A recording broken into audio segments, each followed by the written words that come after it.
अस्सलामुअलैकुम वरहमतुल्लाहि वबरकातुहू। एक बिगड़े हुए नौजवान की आप बीती। जवानी चढ़ गई तो मैं घर देर से आने लगा। रात देर तक घर से बाहर रहना और सारा सारा दिन सोए रहना मामूल बन गया। अम्मी ने बहुत मना किया लेकिन मैं बाज ना आया। शुरू शुरू में वो मेरी वजह से देर तक जागती रहती। बाद में सोने से पहले फ्रिज के ऊपर एक चिट चिपका कर सो जाती जिस पर खाने की नोयत और जगह के बारे में लिखा होता था।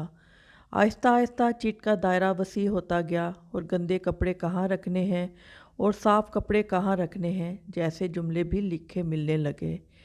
ये भी कि आज फ़लाँ तारीख़ है और कल ये करना है, परसों फ़लाँ जगह जाना है, वग़ैरह वग़ैरह। ये सिलसिला काफ़ी अरसा तक जारी रहा।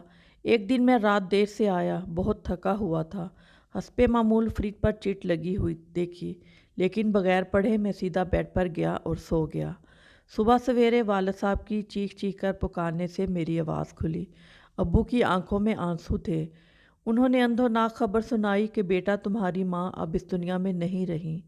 मेरे तो जैसे पाँव तले से ज़मीन निकल गई। गम का एक पहाड़ जैसे मेरे ऊपर आ गिरा। अभी तो मैंने अम्मी के लिए ये करना था, वो करना था, अभी तो मैं सुधरने वाला था। मैं तो अम्मी से कहने वाला था कि अब मैं रात देर से नहीं आया करूँगा। खैर तदफीन वगैरह से फारिग होकर रात को जब मैं नढाल होकर बिस्तर पर दराज हुआ, अचानक मुझे अम्मी की रात वाली चिट याद आई। फ़ौरन गया और उतार कर ले आया। इस पर लिखा था, बेटा आज मेरी तबीयत कुछ ठीक नहीं है, मैं सोने जा रही हूँ। तुम जब रात को आओ तो मुझे जगा लेना, मुझे ज़रा हस्पताल तक ले जाना। वीडियो पसंद आए तो आपसे रिक्वेस्ट है वीडियो को लाइक कीजिएगा और बहुत सी अच्छी अच्छी वीडियो देखने के लिए चैनल को सब्सक्राइब भी कीजिएगा। बहुत शुक्रिया। अल्लाह हाफिज़।